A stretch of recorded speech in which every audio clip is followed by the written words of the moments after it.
Hi, எல்லோரும் எப்படி இருக்கீங்க? வணக்கம். Welcome to Iniya's diary. இந்திய அரசியலமைப்பு சட்டம். இந்திய அரசியலமைப்பு சட்டம் தான் இந்தியாவில் இருக்கிற சட்டங்களை நிர்வகிக்குது. மிகப்பெரிய எழுதப்பட்ட சட்ட அமைப்பு அப்படின்னு நான் ஏற்கனவே நிறைய வீடியோஸில் சொல்லியிருக்கேன். அதை இந்தியர்கள் அனைவரும் மதிக்கணும். அதாவது இந்திய அரசியலமைப்பு சட்டத்தை இந்தியர்கள் அனைவரும் மதிக்கணும். ஒழுக்கத்துடன் பண்புடன் அதை போற்றி பாதுகாக்கணும். இதுதான் இந்திய அரசியலமைப்பு சட்டத்துக்கு இந்த இந்திய நாட்டில் பிறந்து நம்மெல்லாம் கொடுக்க வேண்டிய மரியாதைகள் அப்படின்னு சொல்லியிருக்கேன்.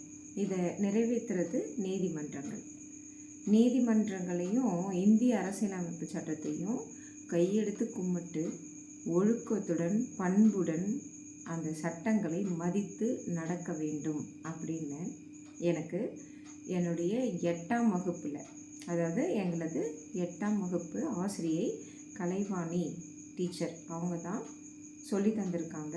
ஒரு லெசன் இருந்தது. அதாவது இந்திய அரசியலமைப்பு சட்டத்தில் இந்திய அரசியலமைப்பு சட்டத்தோட அமைப்பு அப்படிங்கிறத எங்களை போன்ற இளம் மாணவர்கள், 8ஆம் வகுப்பு படிக்கும் இளம் மாணவர்கள் மனதில் பசுமரத்தாணி போல் பதிய வச்சாங்க கலைவாணி மேம் தான் இந்த வீடியோவோட ஹீரோயினே. ஓகே, அதாவது 8ஆவது வகுப்பு படிக்கும்போது இந்திய அரசியலமைப்பு சட்டம் என்ன, அந்த அமைப்பு என்ன அப்படின்னு சொல்லிட்டு எங்களுக்கு எப்படி புரிய வச்சாங்கங்கிறத நான் உங்களுக்கு இன்றைக்கி சொல்கிறேன். அந்த ஃபுல் க்ரெடிட்டும் எங்கள் கலைவாணி மேமுக்கு தான் போகும். அவங்களுக்கு முதல்ல என்னுடைய நன்றியும் வணக்கத்தையும் தெரிவிச்சுக்கிறேன். ஏன்னா அவங்களால தான் இந்த வீடியோவே மேக் ஆகுது. ஓகேவா? சரி, ஓகே. இந்திய அரசியலமைப்பு சட்டத்தில் நீதிமன்றங்கள், அரசாங்கம், பாராளுமன்றம் இந்த 3 அமைப்பு தான் இருக்கும் அப்படின்னு சொல்லி கொடுத்தாங்க. அது இன்றைக்கும் என் மனசில் இருக்குது. அதாவது நீதிமன்றங்கள், அரசாங்கங்கள், அடுத்தது பாராளுமன்றம். ஓகே, இந்த 3 அமைப்பு தான் இந்திய அரசியலமைப்பு. இதில் எந்த மாற்று கருத்தும் இல்லை. இந்த 3 அடிப்படை அம்சங்களை அதாவது இந்தியர்களாக பிறந்த நாம் அனைவரும் நீதிமன்றங்கள், அரசாங்கம், பாராளுமன்றம் இதை 3ஐயும் ஒழுக்கத்துடனும் பண்புடனும் மதிக்கணும் அப்படின்னு சொல்லி தந்தவங்க எங்கள் கலைவாணி மேம். அது ஏற்கனவே பாபா சாஹேப் அம்பேத்கர், இன்னும் நிறைய நபர்கள், அதாவது அறிவாளிகள் அவங்க எழுதி வச்சுட்டு போயிருக்காங்க இந்திய அரசியலமைப்பு சட்டத்தை. அது எவ்வளவு தூரத்துக்கு ஒழுக்கமுடனும் பண்புடனும் மரியாதையுடனும் போற்றி பாதுகாக்கப்படுது அப்படிங்கிறத தான் இன்றைக்கி நம்ம வீடியோவில் ரொம்ப விரிவாக பார்க்க போகிறோம்.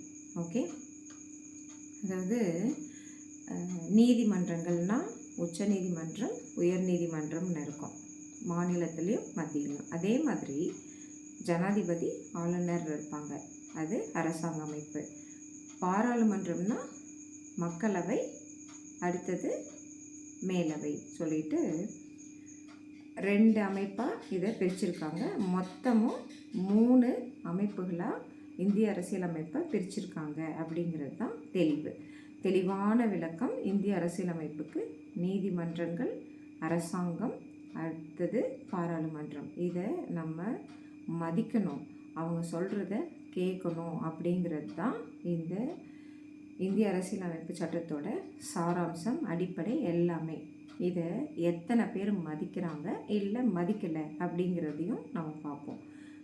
இது ஒரு 8ஆம் வகுப்பில், அதாவது எங்கள் ஸ்கூலில் ஒரு ஓடு வகுப்பறை தான் அப்போல்லாம் இருக்கும், மரங்கள் இருக்கும்.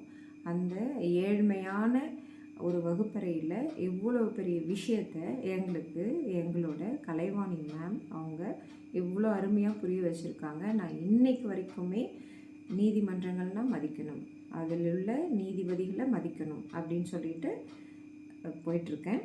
எனக்கு ஒரு மிகப்பெரிய பிரச்சனைகள் வருது. அதை நீதிமன்றம் வாயிலாக சென்று தான் என்னால் தீர்க்க முடிஞ்சது. நீதிபதிகள் அவ்வளோ ஹெல்ப் பண்ணாங்க எனக்கு. அதாவது நீதிமன்றத்தில் போய் தான் ஒரு பிரச்சனையை தீர்த்துக்கணும் அப்படிங்கிறது நிறைய நீதிமன்றங்கள் கண்டனம் தெரிவிச்சிருக்கு. எதுக்கு எடுத்தாலும் நீதிமன்றத்துக்கு வந்துடுறீங்களா அப்படின்னு சொல்லிட்டு கண்டனம் தெரிவிச்சிருக்கு. ஏன் இதை தெரிவிக்கிறாங்க அப்படின்னு நம்ம யோசிக்கணும் இல்லையா? நானும் நீதிமன்றத்துக்கு போனேன்னு சொன்னேன் இல்லையா? ஏன் நீதிமன்றம் போகிற அளவுக்கு இங்கே சூழ்நிலைகள் ஏற்படுது? நீதிமன்றங்களில் நீதிபதிகள் ஏன் கண்டனம் தெரிவிக்கிறாங்க? இத்தனை வழக்குகளை, அதாவது மீனிங்லெஸ் வழக்குகளை ஏன் எடுத்துகிட்டு வரீங்க அப்படிங்கிறது தான் நீதிபதிகள் மாண்புமை மிகு உயர்ந்த பதவிங்கிறத நம்ம பார்க்கக்கூடாது. நீதிமன்றம்னா நம்ம நாட்டை காக்கிற, நம்ம நாட்டினுடைய மாண்பை காக்கிற ஒரு அமைப்பு அப்படிங்கிற எண்ணம், பெருமதிப்பு எல்லாம் நம்ம மனசில் இருக்கணுங்கிறதுக்காக தான் இந்த வீடியோவை அவ்வளோ அழுத்தம் திருத்தமாக சொல்லிகிட்டு இருக்கேன். ஓகே, இப்போது ரீசெண்டாக நான் ஒரு வீடியோ போட்டிருக்கேன். ஸ்ட்ரே டாக் அப்படின்னு சொல்லிட்டு ஒரு ஆர்டர்ஸ் வருது. ரேபிஸ் தொற்றுனால குழந்தைகள்லாம் பாதிக்கிறாங்க அப்படின்னு சொல்லிட்டு ஒரு ஆர்டர்ஸ் வருது.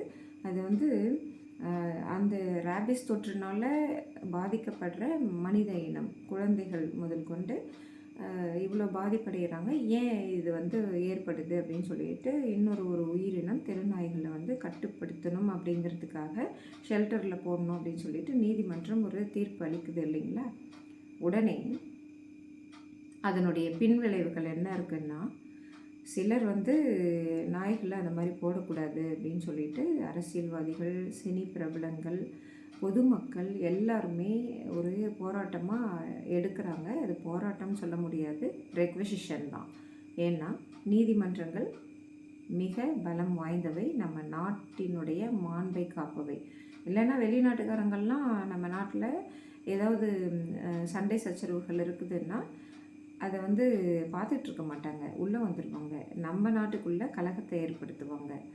இதை எத்தனையோ நாடுகளில் ஏற்படுற கலகத்தில் நம்ம பார்த்துட்ருக்கோம். அந்த மாதிரி ஏற்படக்கூடாதுங்கிறதுக்காக தான் இந்த 3 அமைப்புகளுமே இருக்குது. என்னென்னா நீதிமன்றங்கள், அரசாங்கம், பாராளுமன்றம்னு ஒரு 3 அமைப்புகள் இருக்குது. அவங்கள மீறி இந்த இந்திய அரசியலமைப்பு சட்ட அமைப்புகளை மீறி நாட்டில் எதையுமே செய்ய முடியாது. ஒரு கண்ட்ரோல் இருக்கும்.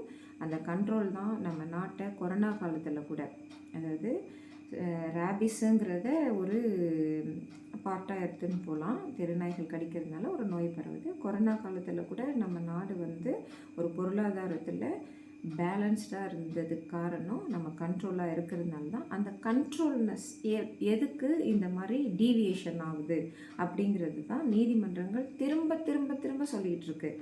ஆனால் இதை வந்து எவ்வளோ தூரத்துக்கு நீதிமன்ற உத்தரவுகளை புரிஞ்சுக்கிட்டு மதித்து மரியாதை கொடுத்து ஒழுக்கம் பண்புடன் இந்த சமுதாயம் நடந்துக்குது அப்படிங்கிறது தான் பார்க்கணும். அந்த ஸ்ட்ரே டாக் சொன்னேன் இல்லைங்களா, ரெக்வெசிஷன் வைக்கிறாங்க. அந்த ரெக்வெசிஷன் என்னென்னா, நம்ம கூட வாழ்கிற ஒரு உயிரினம், அதையும் பாதுகாக்கணும் அப்படிங்கிறது ஒரு நோக்கத்தோடு தான் கொண்டு போகிறாங்க. எத்தனையோ ஸ்டாட்டிஸ்டிக்கல் ரிப்போர்ட்டு, மேனகா காந்தி மாதிரி ஃபார் எக்ஸாம்பிள் அரசியல்வாதிங்க அவங்கெல்லாம் சொல்கிறாங்க. ஒரு சில நடிகைகள், அதாவது சதா மேடம் அழுந்தாங்க, தயவுசெய்து அதை வந்து எதுவும் பண்ணாதீங்க அப்படின்னு சொல்லிட்டு. சீரியல் நடிகை சந்தியா அவங்க வந்து என்ன பண்ணுறாங்கன்னா, நான் இந்த மாதிரி 4 நாயை வளர்க்குறேன், எங்கள் வீட்டு முன்னாடி தான் எடுத்து போட்டு போயிட்டான், அந்த நாயை வளர்த்துக்கிட்டு இருக்கேன், நீங்கள் இந்த மாதிரி பண்ணாதீங்க. அவங்கள வந்து ஒரு தரக்குறைவாக பேசியிருக்கான் ஒரு சமூக வலைத்தளத்தில். அனைவரும் இந்த இந்திய நாட்டில் மட்டும் இல்லை, வெளிநாட்டில் கூட பார்க்குற அளவுக்கு உள்ள சமூக வலைத்தளத்தில் ரொம்ப கேவலமாக, ரொம்ப தரக்குறைவான வார்த்தைகளை போட்டு கேவலமாக பேசியிருக்கான். அது என்ன காரணம்னா, தெருநாயை ஏன் சப்போர்ட் பண்ணி நீ பேசிகிட்டு இருக்க, உன்னை பற்றி தெரியாதா, உன்னோட கேரக்டரை பற்றி தெரியாதா, நீ வந்து இந்த மாதிரி தானே ஒரு பெண்மணி, பெண்களை வந்து துவேஷம் பண்ணக்கூடாது, பொதுவெளியில் எதுவும் பேசக்கூடாதுங்கிறதையும் மீறி ஒருத்தர் வந்து இவ்வளோ தூரத்துக்கு போடுறாரு அப்படின்னா அவருக்கு இந்த சட்டங்களை பற்றி என்ன தெரியல இல்லையா? அவங்க தப்பே செஞ்சுருந்தா கூட சமூக வலைதளத்தில் எதுவுமே போடக்கூடாதுங்கிற அந்த பேசிக் கான்செப்ட், இது சட்டம் பாயும் அப்படிங்கிற பேசிக் கான்செப்ட் கூட தெரியாத அளவுக்கு இங்கே சமூக வலைதளங்கள்லேயோ இல்லை நேரடியாகவோ அப்யூஸ் பண்ணுறாங்க. முக்கியமாக பெண்களை அப்யூஸ் பண்ணிகிட்ருக்காங்க. இது வந்து ப்ராப்ளம் ஸ்ட்ரே டாக் பற்றி உச்சநீதிமன்றம் ஒரு ஆர்டர் கொடுக்குது. இந்த மாதிரி நிறைய விஷயங்கள் இருக்கலாம். எனக்கு தெரிஞ்ச விஷயங்களை நான் சொல்லிகிட்ருக்கேன். உச்சநீதிமன்றம் ஒரு தீர்ப்பு கொடுக்குது. அதுக்கு அதாவது ஸ்ட்ரே டாக்கு சப்போர்ட் பண்ணி சிலர் பேசிகிட்டு இருக்காங்க. சிலர் வந்து மற்ற மனிதர்களை ப்ளேம் பண்ணுறது. அதே சமயத்தில் ஒரு வளர்ப்பு நாய்களை இந்தியன் எக்ஸ்பிரஸில் தான் படித்தேன். அக்கௌண்டபிலிட்டின்னு சொல்லிட்டு ஒரு விஷயம் இருக்குங்க. அக்கௌண்டபிலிட்டின்னா என்னென்னா, இந்த வீட்டிலலாம் வளர்க்குறாங்க இல்லைங்களா நாய்கள், அந்த நாய்களை வந்து வெளியே விட்டுடுறது யாருக்குமே தெரியறதில்ல. வளர்த்துட்டு நீங்கள் எத்தனையோ இந்த சமூக வலைத்தள பதிவுகளை பார்த்துருப்பீங்க. வெளியே விட்டுடுறது, அது கார் பின்னாடியே ஓடுது, இல்லைன்னா ஏதோ ஒரு தெருவில் அந்த பெல்ட்டை கட்டிக்கிட்டு என்னுடைய எஜமானர் என்னுடைய முதலாளி எங்கே அப்படின்னு சொல்லிட்டு தேடிட்டு இருக்கிற ஒரு வாயில்லா ஜீவன். இதையும் பார்க்குறோம் இல்லையா? ஒரு பக்கம் ரேபிஸ்னால் பாதிக்கப்படுற குழந்தைகளை பார்க்கணும், ஒரு பக்கம் அந்த உயிரினங்களை, நம்ம கூட வாழ்கிற உயிரினங்களை பாதுகாக்கணுங்கிற அக்கறையோட நீதிமன்றம் இதை கருத்தில் எடுத்துக்கிட்டு, சரி ஆக்கப்பூர்வமான கருத்துக்களை சொல்லுங்கள். இன்னொன்று மனசில் வச்சுக்கோங்க, ரேபிஸுங்கிற தொற்று நோய் வந்து நாய்களால் தான் ஏற்படுது. அதை தடுக்கிறதுக்கான, மக்களை பாதுகாக்கிறதுக்கான ஒரு ஆக்கப்பூர்வமான கருத்துக்களை சொல்லுங்கள் அப்படின்னு சொல்லியிருக்காங்க. அது யாராவது மைண்ட்லேயோ மனசுலேயோ ஒரு உயிரினத்தை காக்கிறது ஒரு அன்பான வேண்டுகோள். அதே மாதிரி நிர்வாக லெவலில் அதாவது மைண்டை யூஸ் பண்ணி ஒரு ஆக்கப்பூர்வமான கருத்துக்களை கொடுக்கறத விட்டுட்டு ஒரு லேடிஸை இந்த மாதிரி பேசுகிறது எவ்வளோ தூரத்துக்கு நல்லது? என்னோடய சொந்த ஒரு வீடியோவும் போட்டிருந்தேன் இல்லைங்களா? ஒரு 3 குட்டி பப்பீஸு, அதை வந்து அது தாயிடத்துலேருந்து எடுத்துகிட்டு போய் விட்டுறணும். அதுக்கு சொல்கிற காரணம் என்னென்னா, எப்போ பார்த்தாலும் குலைச்சிக்கிட்டு இருக்கு, எப்போ பார்த்தாலும் குலைச்சிக்கிட்டு இருக்கு, அது வந்து எங்கள் வீட்டில் இருக்கிற குழந்தைய கடிக்க வருது, துள்ளி விழுது, அந்த குழந்த தூங்கவே முடியலை, சாப்பிட முடியலை அப்படிங்கிற ஒரு கருத்துக்களை சொல்கிற அளவுக்கு போயிட்டு அந்த குட்டி பப்பீஸை அவங்களோட தாயிடமிருந்து பிரித்து கொண்டு போய் ஒரு ஆட்டோவில் எடுத்துகிட்டு போய் வேறு எங்கேயோ விடுற லெவலுக்கு போயிருக்கு. அதுக்கு முன்னாடி நான் அது சின்ன ஒரு தெருநாய்கள் உணவில்லாமல் தவிக்குது அப்படின்னு சொல்லிட்டு உணவிடும்போது, நீ எதுக்கு உணவை போடுற அப்படின்னு சொல்லிட்டு கேட்டு தரக்குறைவான வார்த்தைகளால் பேசும் மனிதர்களை இப்போ ரீசெண்டாக 2 வாரத்தில் நான் பார்த்தேன். இதை வந்து ஏன் பண்ணுறாங்க அப்படின்னா, உச்சநீதிமன்றத்தோட இல்லை உயர் நீதிமன்றத்தோட அல்லது அரசாங்கங்கள், பாராளுமன்றம் சொன்னேன் இல்லைங்களா, அரசாங்கங்கள் செய்கிற ஏதோ ஒரு ஜீவோ, உருவாக்குற ஏதோ ஒரு ஜீவோ உத்தரவுகளை வந்து எப்படி மடைமாற்றி புரிஞ்சுக்கிறாங்க அப்படிங்கிறதுக்காக தான் இதை இவ்வளோ தூரத்துக்கு சொல்லிகிட்டு இருக்கேன். அதாவது சமூக நலன் இருக்கா? சுயநலன் தான் இருக்குது இதில். சமூக நலன் இருக்கா?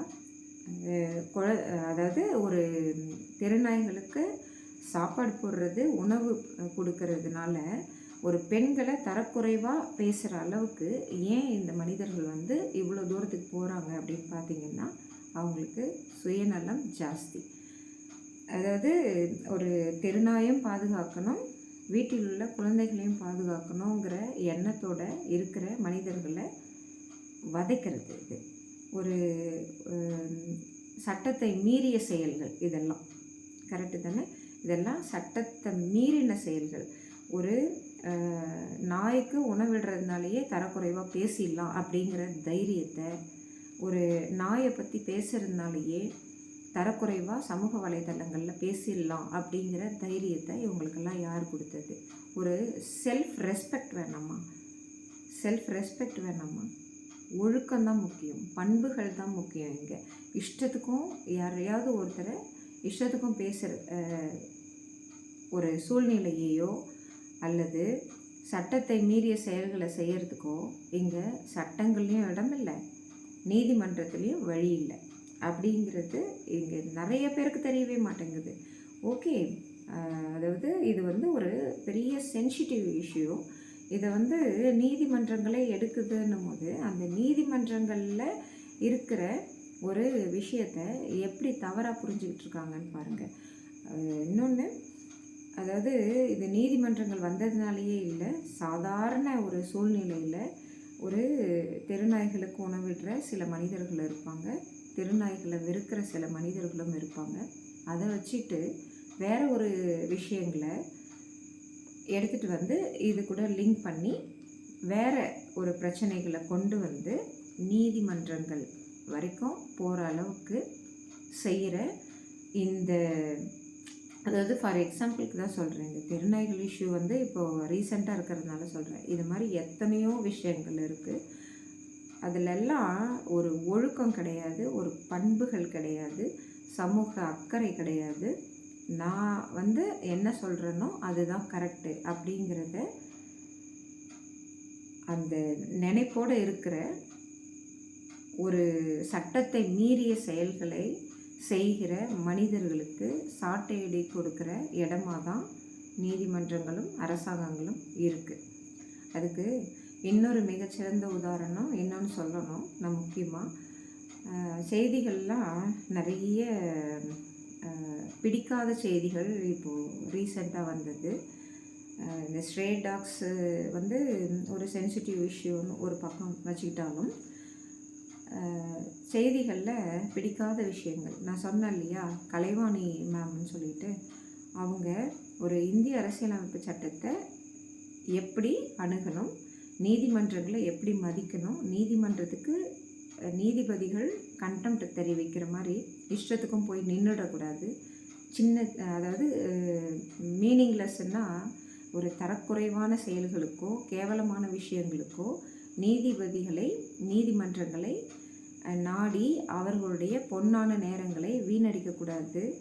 அதே மாதிரி அரசாங்கங்களில் அமர்ந்திருக்கக்கூடிய ஜனாதிபதி, ஆளுநர் அவங்களையும் மதிக்கணும், ஒழுக்கம் பண்புடன் இருக்கணும் அப்படின்னு சொல்லிட்டு அந்த மாணவ பருவத்தில் சொன்னாங்க இல்லையா, அதை இன்னைக்கு வரைக்கும் கடைப்பிடிச்சிட்ருக்கிற எங்கள் மனசில் அந்த செய்திகள்லாம் ரொம்ப ஊண்டிங்காக இருக்குது.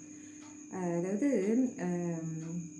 மனசுக்கு ரொம்ப கஷ்டமாக இருக்குது அப்படிங்கிறத விட இந்த சமுதாயம் எங்கே போயிட்டுருக்குது அப்படிங்கிறது தான் பார்க்க வேண்டியது இருக்குது. ஏன்னா ஒரு மாணவர்கள் அப்படிங்கிறவங்க ஒழுக்கம் பண்பு அப்படி இல்லைன்னா அந்த மாணவ சமுதாயமே ஒரு அதல பாதாளத்தில் ஒரு தவறான பாதையில் போயிட்டுருக்குதுன்னு அர்த்தம். ஒழுக்கமும் பண்பும் எங்கே போச்சு, ஏன் இந்த மாதிரியெல்லாம் செய்திகள் வருது அப்படின்னு எனக்கு ஒரு கோபம் கலந்த வருத்தம் இருந்தது. எல்லாரையும் மதிக்கணும். மாணவ பருவத்தில், அதாவது மாணவ பருவத்தை தாண்டிய ஒரு வாழ்க்கை இருக்குது, அங்கே பல மனிதர்களை சந்திப்பாங்க, அது வேறு விஷயம். ஆனால் மாணவ பருவத்தில் இந்த மாதிரி ஒரு செயலை செய்வதற்கு, அதாவது நான் சொன்னேன் இல்லைங்களா, இந்த நீதிமன்றம் அரசாங்கம் அப்படின்னு சொல்லிட்டு அவங்கள மதிக்காத போகிற அளவுக்கு இந்த நாட்டில் அவ்வளோ பெரிய விஷயம் நடந்துருச்சா அப்படின்னு தான் எனக்கு தோணுச்சு. அவ்வளோ பெரிய தவறுகள் செஞ்சிட்டாங்களா இந்த மாணவர்கள்னு சொல்லிக்கிறவங்க, ஏன் இவ்வளோ தூரத்துக்கு கொண்டு போகிறாங்க அப்படின்னும் போது அங்கே அரசியல் உட்காருது. அரசியல் ஒரு நடுநிலைமையோடு இருக்கிறது மாதிரி தெரியலை. அரசியல் ஏதோ ஒரு காழ்ப்புணர்ச்சிக்காக பயன்படுத்தப்படுது. அது என் சொந்த வாழ்க்கையிலையும் நான் பார்த்தேன். ஒரு அரசியல் பலம் படைத்தவர்கள், பணம் படைத்தவர்கள் எதனாலும் செய்யலாம். ஒரு அமைப்பில் வேலை செஞ்சிகிட்ருக்கிற நீ நேர்மையாக இருக்கக்கூடாது, நேர்மையாக இருந்தீன்னா நாங்கள் அரசியல் பலத்தையும் பண பலத்தையும் வைத்து உன்னை என்ன பண்ணுறோம் பாருங்கள் அப்படின்னு சொல்லிட்ட மாதிரி ஒரு சூழ்நிலை வருது. அதுக்காக தான் நான் நீதிமன்றத்துக்கே போனேன். அந்த நீதிமன்றத்தில் என்ன எந்த கண்டெம்ட்டும் பண்ணலை, எல்லாத்தையுமே விசாரிக்கிறாங்க, எல்லா விஷயங்களையும் விசாரிக்கிறாங்க.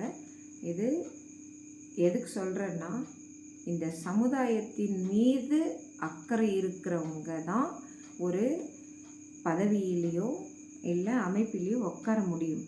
அவங்கள எவ்வளோக்கு எவ்வளோ துன்பப்படுத்த முடியும், அவங்க சொந்த வாழ்க்கையிலையும் அவங்க குடும்ப வாழ்க்கையிலையும் இந்த சமுதாய சீர்கேட்டை எப்படி ஏற்படுத்த முடியுங்கிறத பற்றி தான் யோசிக்கிற ஒரு அரசியல் களமாக இருக்குது. இதெல்லாம் நீதிமன்றங்கள் வரையும் போகுது இல்லையா? நீதிமன்றத்தில் ஒரு கண்டெம்ட் கொடுக்குறாங்கன்னா எதுக்கு இந்த மாதிரி எல்லாத்தையும் நீதிமன்றங்களுக்கு எடுத்துகிட்டு வரீங்க? ஒரு சிக்கலான விஷயங்கள், மிக முக்கியமான விஷயங்களை தவிர்த்து இதை ஏன் எடுத்துகிட்டு வரீங்க அப்படின்னு சொல்லிட்டு அடிக்கடி கேட்டதை அதே செய்திகளில் அனைவருமே பார்த்துருப்போம். ஓகேவா? ஆனால் என்னோடய சொந்த வாழ்க்கையில் ஒரு நீதிமன்றத்துக்கு போனேன்னு சொன்னேன் இல்லைங்களா, அதை பற்றி எந்த நீதிமன்றங்களும் ஒரு கொஸ்டின் கூட கேட்கல. ஏன் அப்படின்னா, நேர்மைக்காக போராடின ஒரு நிகழ்வு அது. நேர்மைக்காக, இந்த மக்களுக்காக போராடின நிகழ்வு. அதுக்கு நடுவில் பல பயமுறுத்தல்கள் வந்தது. அந்த பயமுறுத்தல்கள் எங்கன்னு பார்த்திங்கன்னா, பணபலம், அரசியல் பலம் உள்ள பயமுறுத்தல்கள் தான். ஈவன் ஸ்கூல், அதாவது பள்ளிக்கூடங்களை கூட விடலை. இந்த வீடியோவில் நம்ம மிக முக்கியமாக என்ன சொல்லிகிட்ருக்கேன், எங்கள் டீச்சரை பற்றி சொல்லிகிட்ருக்கேன் இல்லைங்களா. எங்கள் கலைவாணி மிஸ்ஸு அவ்வளோ அழகாக சொல்லி தந்தாங்க. இந்திய அரசியலமைப்புனா எனக்கு என்னன்னு தெரியும், நீதிமன்றங்களை எந்த காரணங்களுக்காக, எந்த விஷயங்களுக்காக, எந்த மிக முக்கிய ஒரு தொந்தரவுகளுக்காக அணுகணும் அப்படின்னு சொல்லிட்டு சொல்லி தந்தாங்க. நீதிமன்றங்களையும் அரசாங்கத்தில் மிக உயரிய பதவியில் நம்ம நாட்டை காக்கிற பதவியில் இருக்கிற அந்த அரசாங்க அதிகாரிகள், அரசியல்வாதிகளை எவ்வளோ மதிக்கணும்னு சொல்லியிருக்காங்கன்னு சொல்லிட்டு நான் சொன்னேன் இல்லைங்களா. அதே மாதிரி ஒரு பள்ளிக்கூடத்தில் படிக்கிற ஒரு பெண் குழந்தைய, என் பொண்ணு பெண் குழந்தைய ஸ்கூலில் அந்த அரசியல் ஆட்டி படைக்குது. நீங்கள் புரிஞ்சிட்ருப்பீங்கன்னு நினைக்கிறேன். ஆட்டி படைக்குது. அந்த குழந்த மார்க் எடுக்கக்கூடாதுங்கிறதுக்காக அத்தனை வேலைகளையும் பண்ணாங்க. அந்த ஸ்கூலை நான் குறை சொல்ல மாட்டேன். அந்த ஸ்கூலில் சில பேரை வைத்து இந்த அரசியல் ஆடியது. இது சமுதாயத்திற்கான நலனா? இது சமுதாயத்திற்கான நலனா? ஒரு பள்ளியில் இத்தனை அநியாயங்களை பண்ணுற அளவுக்கு மனசாட்சி இல்லாத மனிதர்கள் இருக்கிறாங்க. இதுக்காக தான் நான் நீதிமன்றம் வரைக்கும் போக வேண்டிய சூழ்நிலை ஏற்பட்டது. அதே சமயத்தில் வீட்டில், சொந்த குடும்பத்தில் அந்த பெண் குழந்தைய என்ன ஏதுன்னு அங்கே நடக்கிற, பள்ளியில் நடக்கிற ஒரு பிரச்சனையை பெண் குழந்தைய நான் வீட்டில் கேட்குறேன். அந்த கேள்விகளை ஒரு கேமராக்கள், அதாவது சிசிடிவி கேமராங்கிறாங்க, கேமராக்களை போட்டு கவனிக்கிறது. அந்த கேமராக்களில் அந்த லைட்டை எங்கள் வீட்டை சுற்றி பாருங்கள், வீட்டை சுற்றி போட்டுட்டு எங்களை மட்டும் கண்காணிக்கிறதுக்கு இந்த அரசியல் பலம் பயன்படுத்தப்படுது. இது ஒரு நாள் என்னுடைய பெண் குழந்தைய நான் கேட்டுட்ருக்கேன், ஏம்மா இந்த பரீட்சையெல்லாம் எழுத முடியுதா, ஸ்கூலில் இந்த மாதிரி ஒரு சூழ்நிலைகள் இருக்கா அப்படின்னு சொல்லிட்டு கேட்டுட்ருக்கிறத வேணுங்கிறதுக்கே எங்களை தெருவுக்கு வரவழைத்து அந்த தெருவில் நிற்க வச்சுட்டு ஒரு பெண் குழந்தைய இந்த மாதிரி, அதாவது எந்த பையனை பார்க்குற அப்படிங்கிற மாதிரி ஒரு வேர்டை விட்டு பப்ளிக் நியூசன்ஸ் பண்ணுற அளவுக்கு இந்த அரசியல்.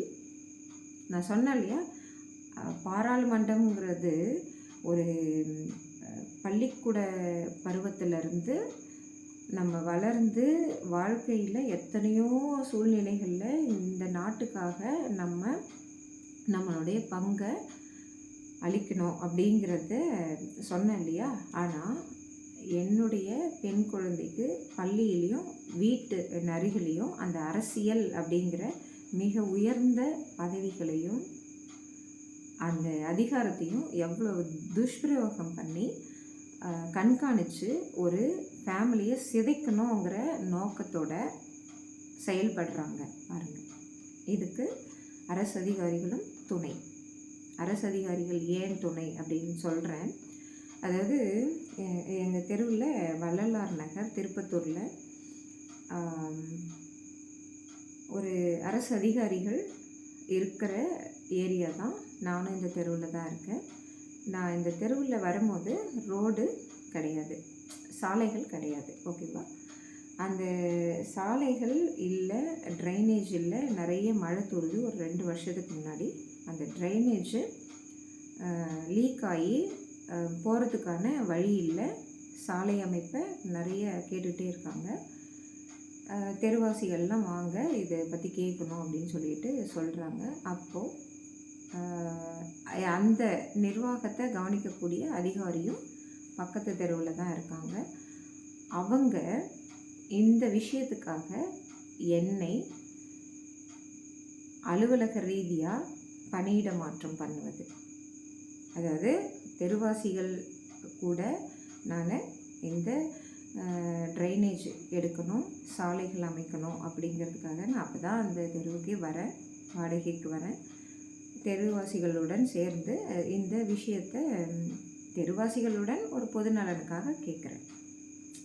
அது தெருவாசிகளுடன் கேட்ட விஷயம்தான்.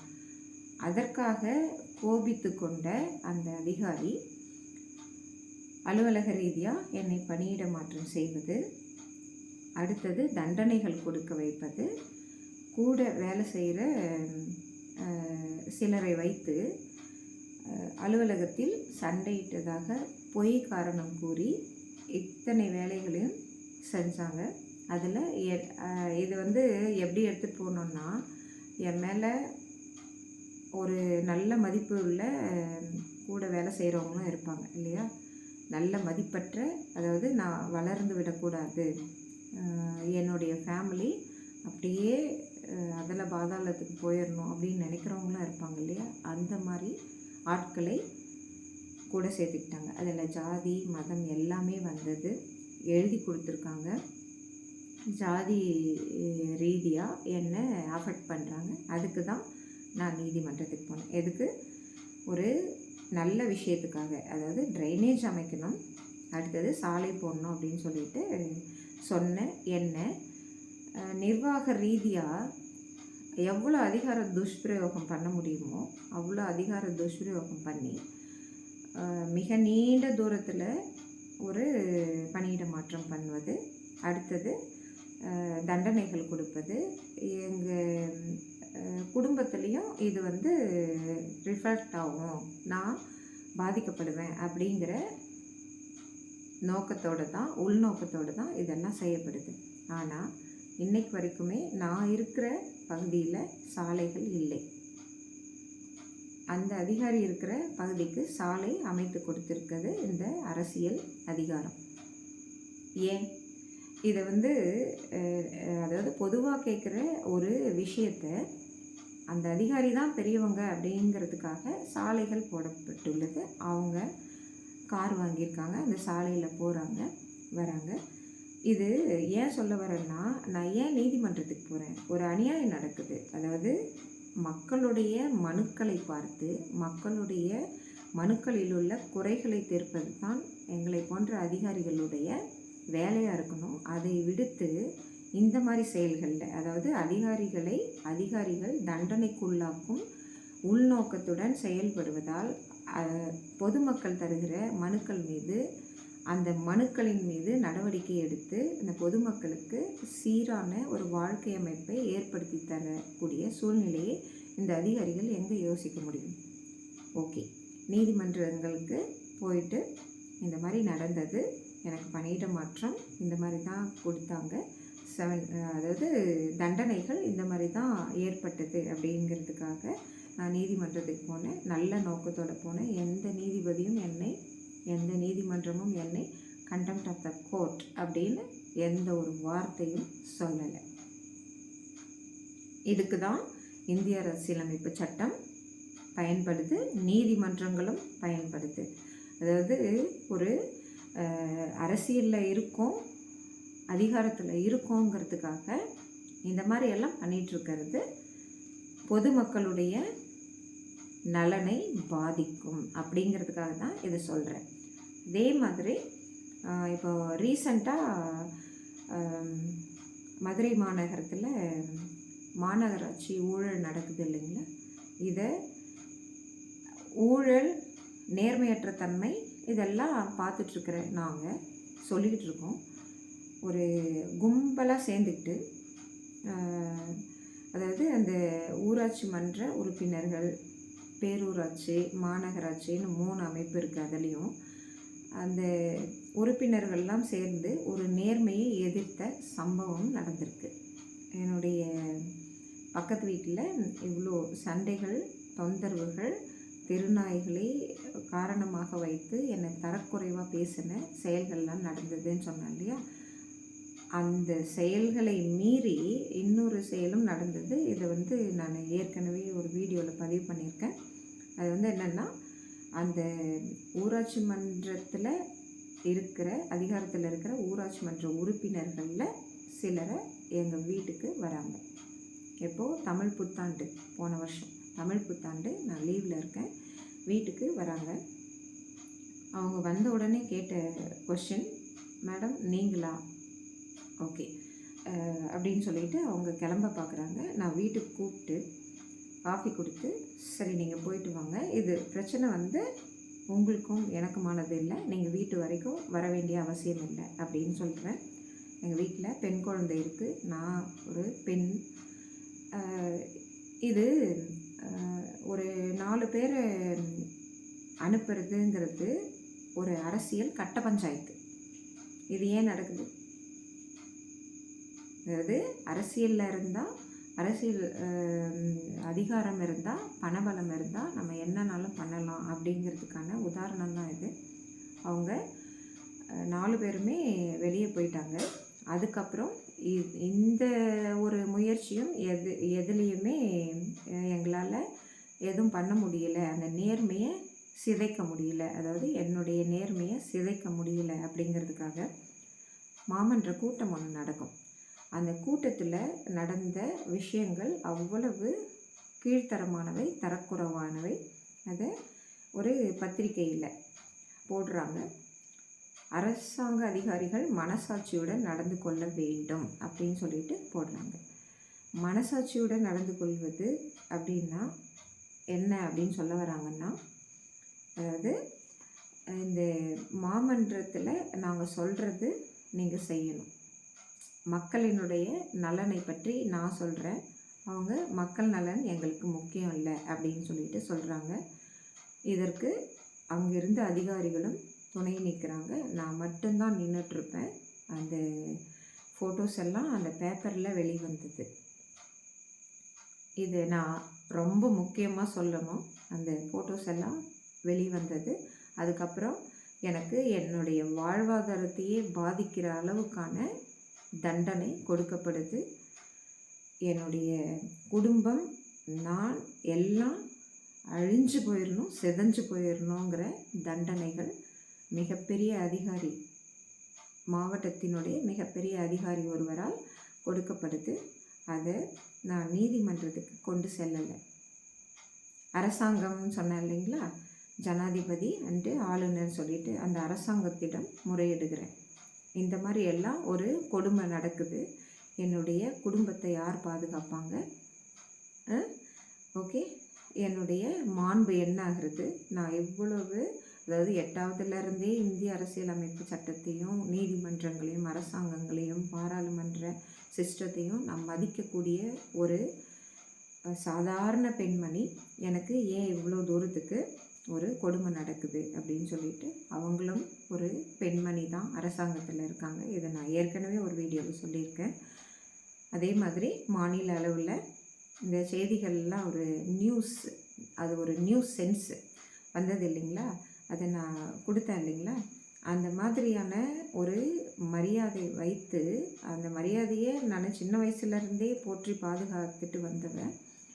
அவங்களுக்கு நான் ரிட்டனில் எழுதுகிறேன். இந்த மாதிரி எனக்கு மக்கள் பணியும் செய்ய முடியல, என்னுடைய சொந்த வாழ்விலையும் இவ்வளோ பிரச்சனைகள் வந்துட்டுருக்கு. அதாவது மனசாட்சியுடன் வேலை செய்யறதுன்னா என்னன்னு எனக்கு தெரியலை. மனசாட்சியுடன் வேலை செஞ்சதுக்காக என்னுடைய குடும்பத்தை இந்த நாட்டில் ஒரு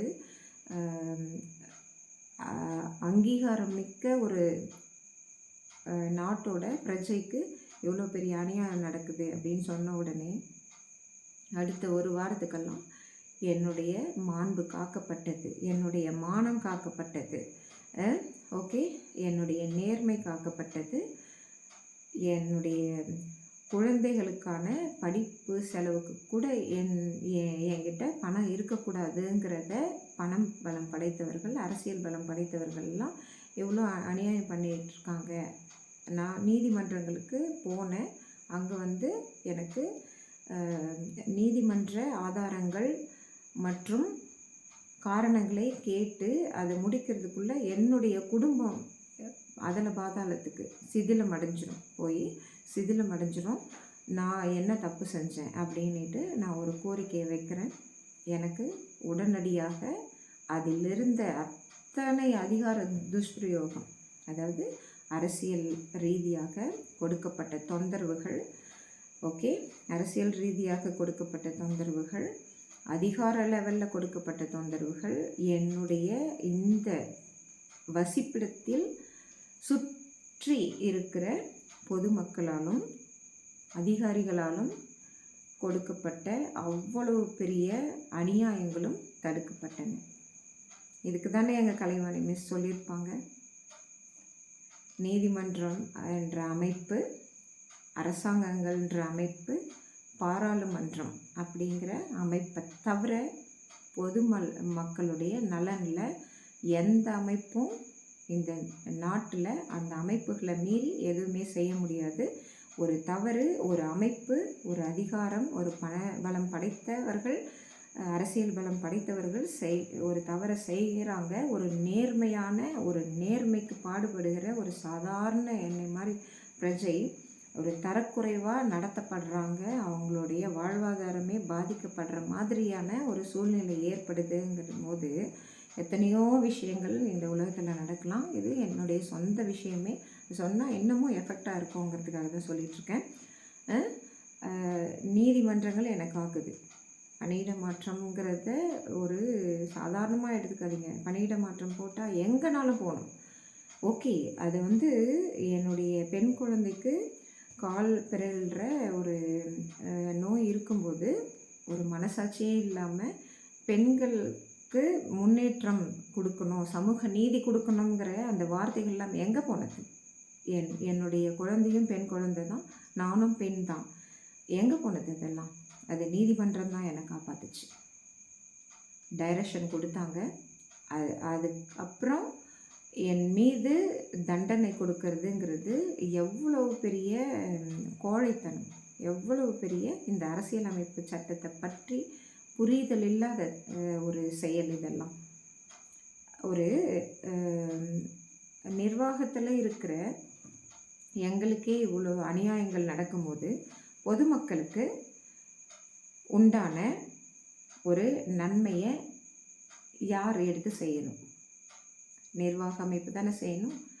அதுதான் இங்கே இருக்கிற லேகிங். ஏன் இந்த மாதிரியெல்லாம் பண்ணிகிட்டு இருக்காங்க?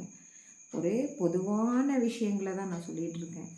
அதாவது அரசியல்வாதிகள் எதனாலும் சொல்லட்டும், அரசு அதிகாரிகள் ஏன் இந்த மாதிரி பண்ணுறாங்க?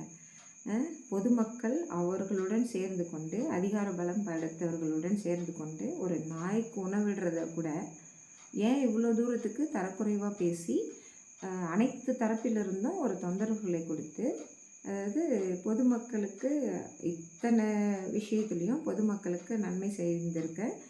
ஏன்னா எங்கள் ஸ்கூலு, எங்கள் டீச்சர், நான் கற்றுக்கிட்ட அந்த ஒழுக்கம், பண்பு, இதுதான் இங்கே பேச வைக்குது. எத்தனையோ பொதுமக்கள் நீங்கள் இவ்வளோ செஞ்சுருக்கீங்க எங்களுக்கு அப்படின்னு சொல்லிட்டு எங்ககிட்ட பேசி ஃபோன் பண்ணி நாங்கள் உங்கள் வீட்டுக்கு வரோம் அப்படின்ற லெவலுக்கு சொல்கிறாங்க. அதுதான் எங்களுக்கு கிடைக்கிற மாண்பு, மரியாதை அப்படின்னு நினைக்கிறோம். நான் இன்னமும் நீதிமன்றங்களை மதிக்க தான் போகிறேன், அரசாங்கங்களை மதிக்க தான் போகிறேன். இந்த நியூஸில் வர்ற மாதிரி மாணவ பருவத்திலேயே அரசாங்கத்தில் உள்ள மிக உயர்ந்த பதவியில் இருக்கிறவங்கள மதிக்காமல்லாம் நான் போக மாட்டேன், மதிப்பேன். பாராளுமன்றங்கள், அதாவது நாடாளுமன்றம், சட்டமன்றங்களில் இருக்கிற அரசியல்வாதிகளையும் நான் நீதிமன்றங்களுக்கும் அரசாங்கங்களில் உள்ளவர்களுக்கும் கோரிக்கைகளை வைத்து இந்த அதிகார துஷ்பிரயோகம், அரசியல் காழ்ப்புணர்ச்சி, பழிவாங்கும் தன்மைகளை அப்படியே ஒழிக்க தான் போகிறேன். இது நான் தொடர தான் போகிறேன். எதுக்கு தான் இவ்வளோ தூரம் சொல்லிகிட்ருக்கேன், அதாவது ஒரு இந்திய அரசியலமைப்பு சட்டம் அப்படிங்கிறத கரெக்டாக புரிஞ்சுக்கணும். மற்றவங்களை பழி வாங்கிறதுக்காக இந்திய அரசியலமைப்பு சட்டம் கிடையாது. இந்த சமுதாயத்தை, இந்த நாட்டை காக்கக்கூடிய சட்டம் தான் அது. அதை மீறி வேறு எந்த நோக்கமும் இந்த இந்திய அரசியலமைப்பு சட்டத்தின் முன்னாடி தோற்று போகும். இதை கண்டிப்பாக புரிஞ்சுக்கோங்க எல்லாரும். அடுத்தது, பெண்கள் அப்படின்னு எடுத்துக்கிட்டிங்கன்னா, ஒரு சின்ன குழந்தை, என்னுடைய குழந்தை, அவளுடைய அந்த மார்க்குகளை குறைக்கணும் அப்படிங்கிறது எவ்வளோ பெரிய இஷ்யூ தெரியுமா இந்த நாட்டுக்கு? அதெல்லாம் ஏன் செய்கிறீங்க? என்ன பழி வாங்கிறதா? அது ஏன் செஞ்சாங்க? அரசியல்னால் மக்களுக்கான நலன், அந்த நோக்கம்தான் இருக்கணும். அரசில் இருக்காங்கன்னா மக்களுக்கான நலன் தான் இருக்கணும். தான் நலனை பார்க்கணுமா? பார்க்கக்கூடாது. ஓகே. அந்த சாலை போட்டுக்கிட்டாங்க இல்லையா, அவங்களுடைய மிக நெருங்கிய, அதாவது அது நான் ரொம்ப வருத்தத்தோடு தான் சொல்லிக்கிறேன். என்னை தரக்குறைவாக பேசுனாங்கன்னு சொன்ன பாருங்கள். இந்த தாலியை அறுத்துடணும் அப்படின்ற லெவலுக்கு சொல்லி கொடுக்கப்பட்டது. நான் வசிக்கும் பகுதியை சுற்றி உள்ள ஒரு பெண்மணியால் தாலியை அறுக்கணும் அப்படின்னு சொல்லி கொடுக்கப்பட்டு என்னை மனதளவுலேயும் உடல் அளவுலேயும் ரொம்ப பாதிக்கப்பட வச்சாங்க. இத்தனைக்கும் நான் ஒழுக்கத்தை பற்றி பேசுகிறவ. ஒரே கணவன், ஒரு மனைவி, அந்த குடும்ப அமைப்பு, அந்த ஒழுக்கமான குடும்ப அமைப்புக்குள்ளே வாழணும்னு ரொம்ப அதாவது சீரியஸாக இருக்கக்கூடிய ஒரு பெண்மணி என்னை இந்த மாதிரி பேசக்கூடிய அளவுக்கு செய்கிறது அவங்களுடைய ஒழுக்கமின்மை தானே காமிக்குது.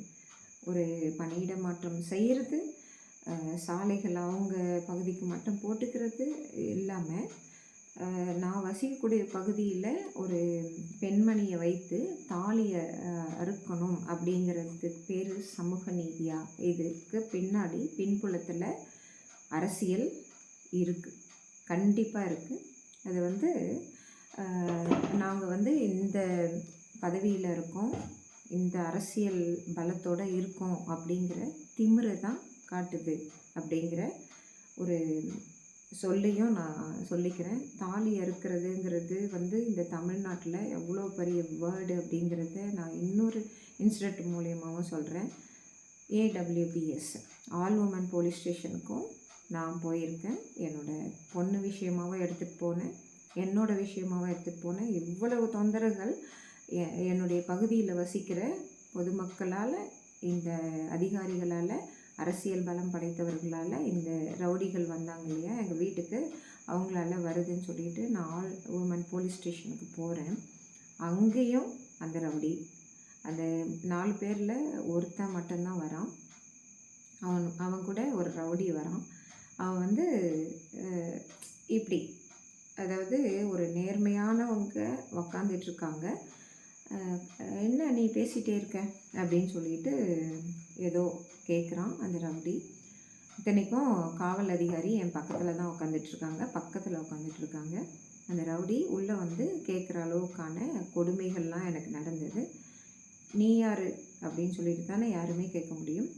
அவனை யாருன்னே தெரியாது.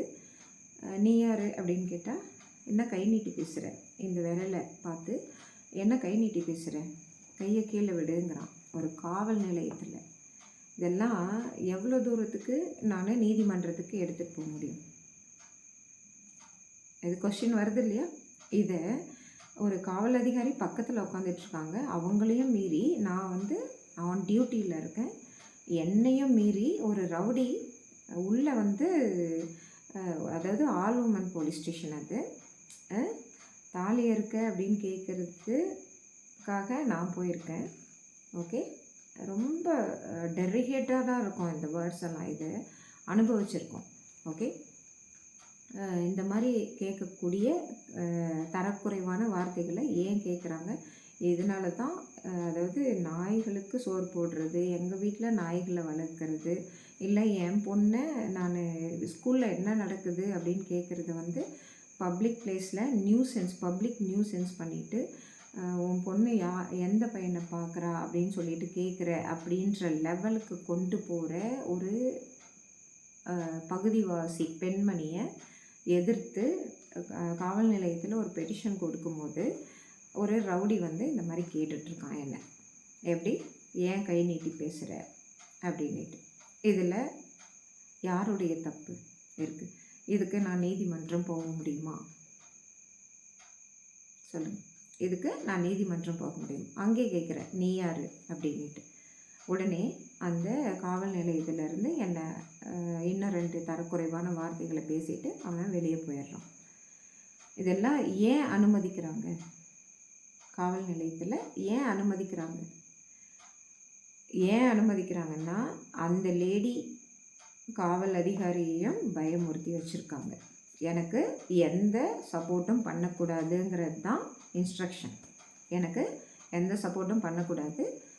அந்த எதிர்த்து வந்து உட்காந்துட்ருக்காங்க இல்லைங்களா, அவங்க அரசியல் பலம் மிக்கவர்களால் அனுப்பப்பட்டவர்கள் என்னை எதிர்த்து. மக்கள் நலன் இருக்கா இதில்? இல்லை பொது நலன் இருக்கா? சமூக நலன் இருக்கா? இந்திய அரசியலமைப்பு சட்டம் வந்து எதுனா பயன்படுதா? ஒழுக்கமும் பண்பும் அந்த இந்திய அரசியலமைப்பு சட்டத்தின் மேல் இருக்கிற மரியாதையும் எங்கே போச்சு அப்படிங்கிற ஒரு மனசில் நெருடல் வந்து நான் வீட்டுக்கு வரேன். நீதிமன்றத்துக்கு போகிறதுக்கான ஒரு எண்ணமே எனக்கு வரலை. அதுக்கப்புறம்தான் இந்த மாதிரியெல்லாம் கொடுக்குறேன். அரசாங்கத்தில் ஒரு மிகப்பெரிய பதவியில் இருக்கிறவங்க எதிர்ப்பாக நடந்துக்கிறாங்க அப்படிங்கிறதுக்கான வலுவான ரீசன் எதனா சொல்ல முடியுமா? அந்த நியூஸில் வந்து நியூசென்ஸான அந்த மாணவ பருவத்தையே கொச்சைப்படுத்தின அந்த நியூசென்ஸ்களுக்கு வலுவான காரணங்கள் எதனா இருக்கா? என்கிட்ட இருக்குது. என்னை காப்பாற்றினவங்களே, என் குடும்பத்தை காப்பாற்றினவங்க அவங்க தான். நீதிமன்றமும் அரசாங்கமும் தான் காப்பாற்றுச்சு. எதுக்காகத்தான்? அதாவது ஒரு வி த பீப்புள் அப்படின்னு சொல்லிட்டு தான் ஃபஸ்ட்டு இந்திய அரசியலமைப்பு சட்டமே ஆரம்பிக்கும். எல்லாருமே பொதுமக்கள் தான். அவங்களுக்கு எந்த ஒரு தீமையும் செய்ய விடுறதுக்கு இந்த இந்திய அரசியலமைப்பு சட்டமும், இந்திய அரசியலமைப்பு சட்டத்தில் மிகப்பெரிய பதவிகளிலோ இல்லை நீதிமன்றங்களிலோ உட்கார்ந்துருக்கிறவங்க என்றைக்குமே அனுமதிக்க மாட்டாங்க. இதை என் பகுதியில் இருக்கிறவங்களுக்கு நல்லா புரிஞ்சது என் வாழ்க்கை மூலயமா. அதே மாதிரி அனைவருக்கும் இந்த நீதிமன்றங்களில் அனாவசியமாக போயிட்டு ஏதாவது ஹம்பக்கு மீனிங்லெஸ் மனுக்களை கொடுக்கறத நிப்பாட்டுங்க. உங்களுக்கு எதனா ஒரு மிகப்பெரிய சூழ்ச்சிகளோ இல்லை தவறானவைகளோ நடக்குதுன்னா நீதிமன்றத்துக்கு தாராளமாக போங்க. அவங்க கண்டிப்பாக ஹெல்ப் பண்ணுவாங்க. அதே சமயத்தில் அரசாங்கங்களில் இருக்கிறவங்க வந்து எப்படின்னா ஒரு அரசியல் அமைப்பில் இருக்கிறவங்க தவறு செஞ்சாங்கன்னா அரசாங்கத்தில் இருக்கிறவங்க பேலன்ஸ் பண்ணுவாங்க. நீதிமன்றங்கள் அதை கண்காணிச்சிட்டு தான் இருக்கும். அதே சமயத்தில் அரசாங்கத்தில் இருக்கிறவங்க தவறு செஞ்சாங்கன்னா அரசியல் களத்தில் இருக்கிறவங்க அவங்கள பேலன்ஸ் பண்ணுவாங்க. பொதுமக்களுக்கு நன்மை செய்வாங்க. சமூக நலன் இருக்கும், பொது நலன் இருக்கும். அதையெல்லாம் மீறின செயல்கள் இப்பொழுது நடந்து கொண்டிருப்பது தான் அந்த மாணவ பருவத்து நியூஸஸ். அதை வந்து நான் வன்மையாக கண்டிக்கிறேன். எனக்கு என்னுடைய சொந்த வாழ்க்கையில் நேர்மையையும் என்னுடைய மாண்பையும் காத்தது இந்த இந்திய அரசியலமைப்பு சட்டமான நீதிமன்றங்களும் அரசாங்கத்தில் உள்ள மிக உயரிய பதவியில் உள்ள முக்கியமாக லேடி அரசாங்கத்தில் மிக முக்கிய பதவியில் அமர்ந்திருக்கிறவங்களெல்லாம். இதை இன்னும் நிறைய எக்ஸாம்பிளோடு சொல்ல முடியும்.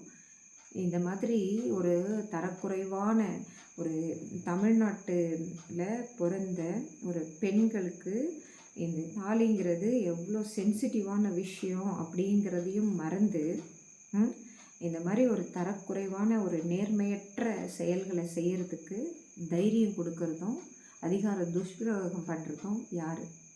அரசியல் களத்தில் இருக்கிறவங்க தானே, பணபலம் படைத்தவர்கள் தானே. இவங்கள எதிர்த்துக்கிட்டு அடிக்கடி போய் நின்றுட முடியுமா? நீதிமன்றங்கள் இருக்குது, அரசாங்கத்தில் இருக்கிறவங்க இருக்காங்க அப்படின்னு சொல்லிட்டு நின்றுட முடியுமா? முக்கியமாக சொல்ல வர்றது என்னென்னா, நமக்கு வாழ்வதற்கு சொற்ப பணம் இருந்தால் போதும், நிம்மதியாக வாழலாம். நம்ம குழந்தைங்க நல்லா படிக்கிறாங்களா, அது மட்டும் போதும். இல்லை பள்ளியில் பெண் குழந்தைய, அதாவது போக்சோ சட்டம்னு இருக்குது, ஒரு 18 வயசுக்கு உள்ள குழந்தைகளை இந்த மாதிரி சொல்லக்கூடாதுன்னு இருக்குது. இந்த இந்த கருத்துக்களை, இந்த சட்டங்களை எல்லாம் மீறி ஒரு உள்நோக்கத்தோட இவ்வளவு தூரத்துக்கு ஒரு நேர்மையான ஒரு பெண்மணியை சுற்றி வளைச்சு இத்தனை அநியாயங்களை பண்ணணுங்கிற தைரியத்தை யார் கொடுத்தது? இந்திய அரசியலமைப்பு சட்டத்தை ஃபுல்லாக படித்து தெரிஞ்சுக்காத அந்த தைரியம் தான் கொடுத்துச்சு, வேறு எதுவுமே கிடையாது. இந்திய அரசியலமைப்பு சட்டம்னா எங்கள் கலைவாணி மேம் சொன்ன மாதிரி எங்களுக்கெல்லாம் நல்ல டீச்சர்ஸ் அமைஞ்சாங்க, நல்ல சூழ்நிலைகள் அமைஞ்சது. இப்போ டீச்சர்ஸை பயமுறுத்துகிறாங்க, ஸ்கூல் அமைப்புகளை பயமுறுத்துகிறாங்க. அந்த மார்க் சிஸ்டம் இன்னும் ஒரு பெரிய இது நடந்துகிட்ருக்கு. அதில் நடக்கிற ஊழலையும் நான் எடுத்துகிட்டு போய் கொடுத்துருக்கேன். அந்த மாதிரி தான் நம்ம ஒவ்வொரு அமைப்புலேயும் படிப்படியாக முன்னேறி ஒரு பெட்டிஷன்ஸ் போட்டு இந்த சமுதாயத்தை பாதுகாக்கணும் அப்படிங்கிற லெவலுக்கு வரணும்.